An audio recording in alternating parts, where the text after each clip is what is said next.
Hi, this is Crystal Speed, your HR strategist, here with the COO team. Welcome to day 3 of the Rockstar Team Blueprint Challenge. Congratulations, leaders, on completing day 1 and day 2 successfully. The time and energy that you have invested in receiving HR best practices and easy to implement strategies will pay dividends in helping your organization go farther, faster. Throughout these days, we have really focused in on strategies to attract, keep, and grow the talent that you need to have a rockstar team. And with this rockstar team, you're able to execute your mission well, being able to realize your vision and strategic goals, and making measurable impact in the communities that you serve. On day 1, we talked about the pool is open and how to attract your ideal candidate and get them and keep them in your candidate pool.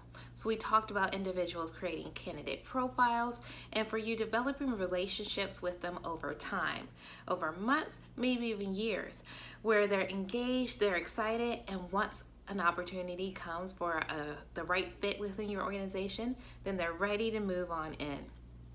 On day 2, we discussed how to keep that talent and build that rockstar team and looked at 2 components of that. The first component is the onboarding, how you help people transition well into your organization and set them up for success.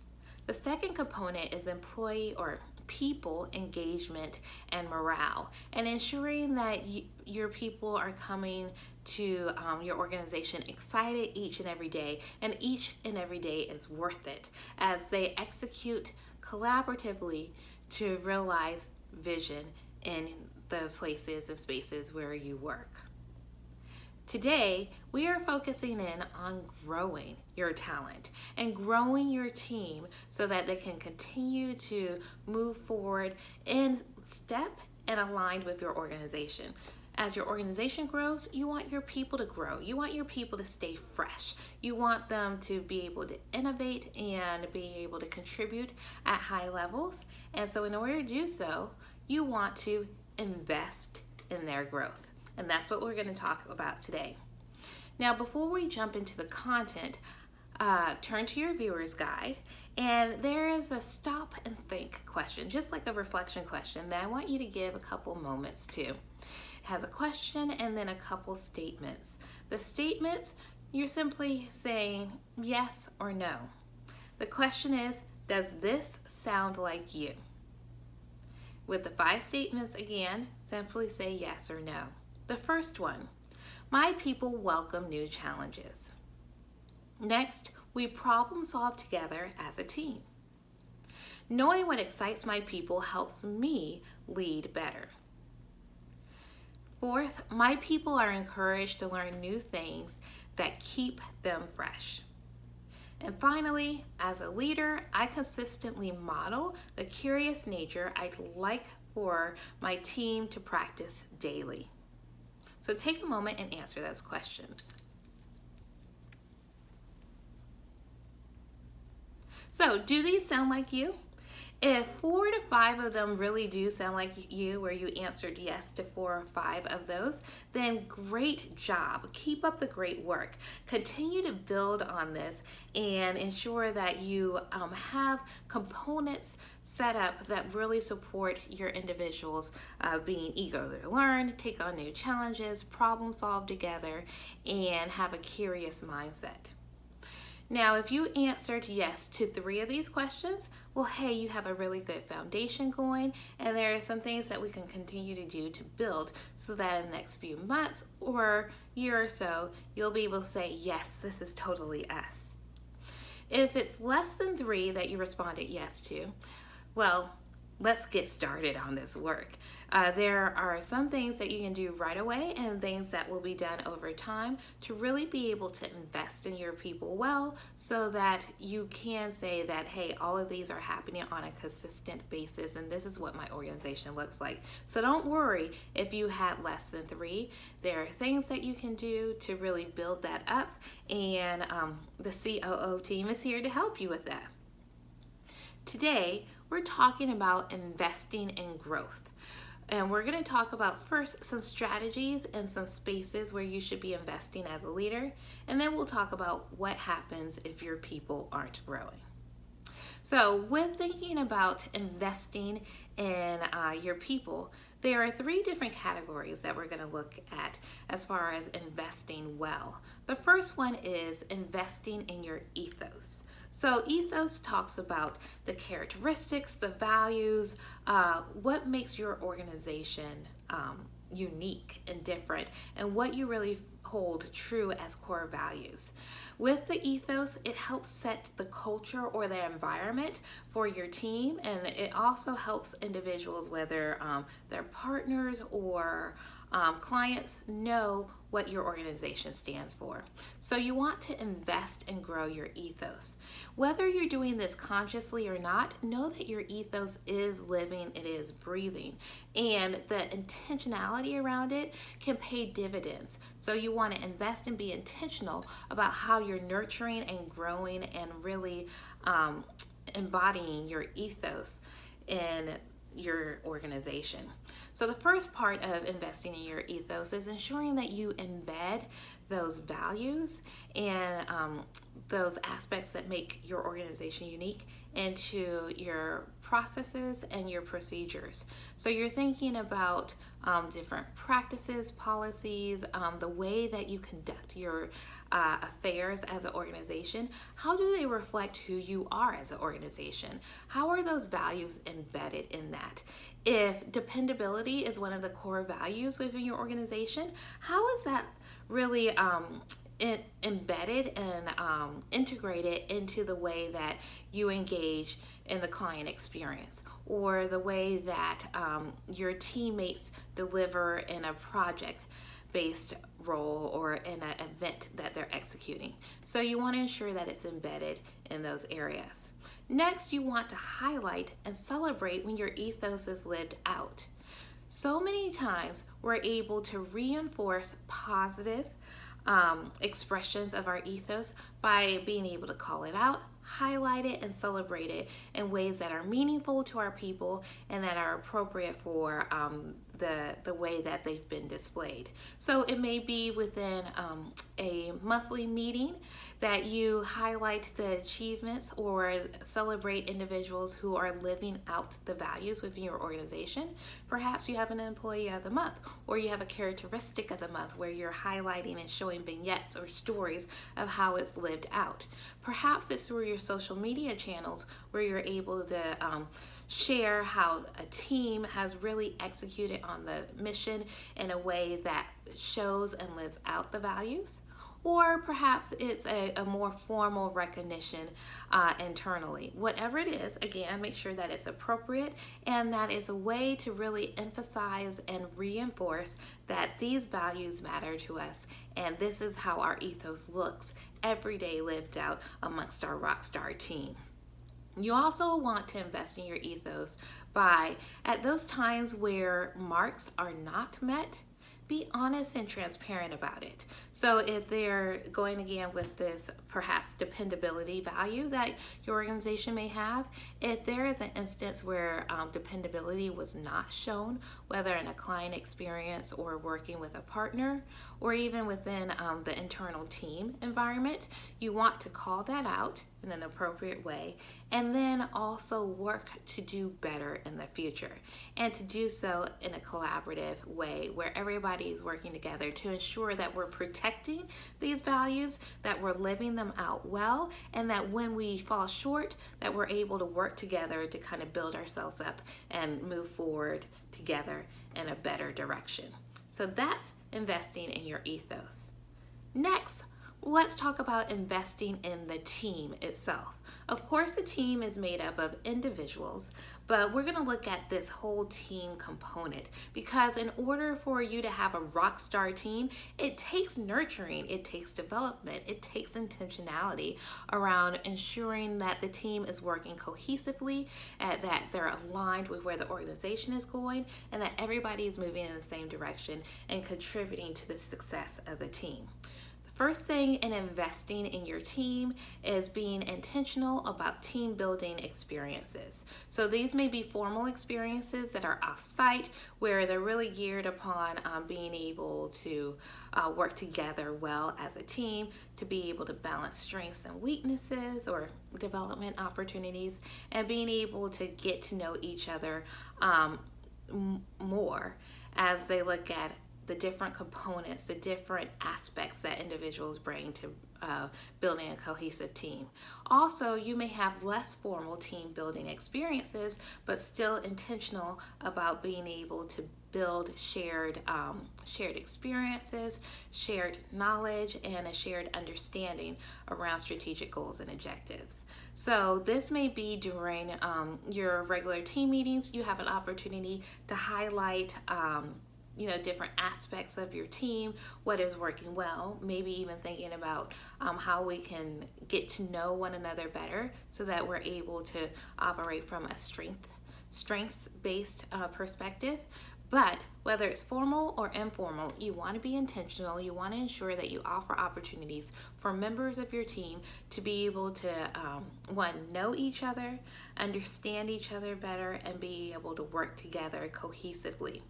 With that, next you want to be able to adopt and integrate collaboration resources, tools, and techniques. With this, you want to ensure that your team is able to really work together well and being able to execute your mission. There is various applications out there that support teams in collaboration, whether it is project management software that shows all of the different deliverables, tasks, milestones, owners, schedule, helps with being abreast of the statuses and where the progress is taking place. So there are tools that you can use, project management, and then also ones that really help being able to have clear communication channels open. But you want to ensure that you have adequate tools that are helping your organization, helping your team work together to execute well, that everybody is in the loop on what's happening and everybody's able to contribute and really live out their part of the team and being able to do that well.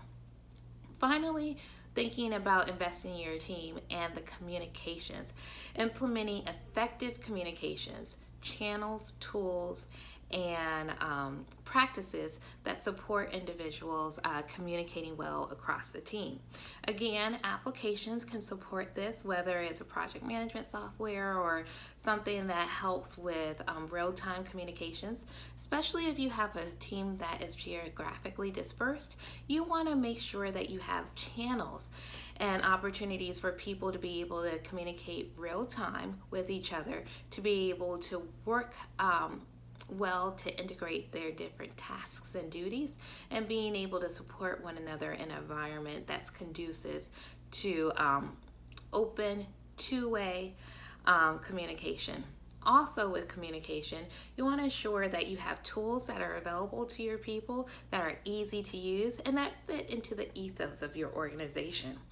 And one thing that I would say about communication is you want to, I mentioned two-way, but also think about multi-directional communication. So there should be peer-to-peer communication, and there should also be individual report communication to leaders.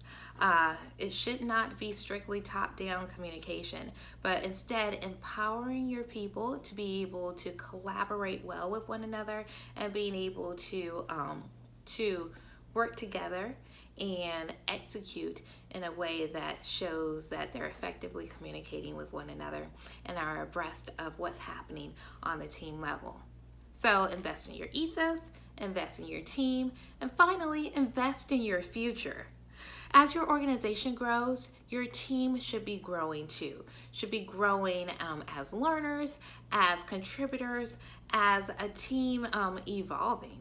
So you want to make sure that you're investing in the future of your organization from an organizational level, a team level, and individual level. You want to support your people as they explore new approaches and new models for doing things. In order for your organization to stay relevant, you want to make sure that you're current on technology and that you are involved in innovation, whether it's a part of a larger community of innovators or being able to have an innovation mindset within your organization and a learning mindset. So you want to ensure that you're providing the resources, the time, and really emphasizing to your people that, hey, we're investing in the future of this organization, the future of the team, and the future of the individual. You also want to encourage the continued growth of your individual people. This may mean, setting up different learning experiences or providing access to learning experiences, whether it's something you do in-house or being able to partner with different vendors externally. But you want to ensure that your people continue to grow, that they continue to learn, they continue to be curious, and are engaged in really being able to develop professionally, and that development supporting the organization and where it's going in the future. So, invest in ethos, invest in your team, invest in your future. Now, what happens if you have a member of your team or even a whole team that is not growing? What can you do as a leader to address that? Well, as soon as you see that growth is not occurring, that's when you need to start strategizing and coming up with a plan of action. The first thing that I always suggest to leaders is open up with a discussion, whether it's with an individual or with a team. Open up with a discussion that really allows people to be able to share kind of where they are currently, if there's some disengagement, where that disengagement's coming from.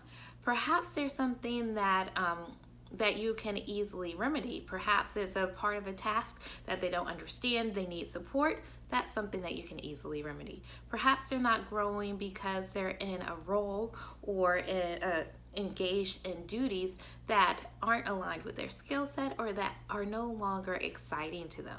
That's an excellent time to start talking about, okay, what is exciting to you?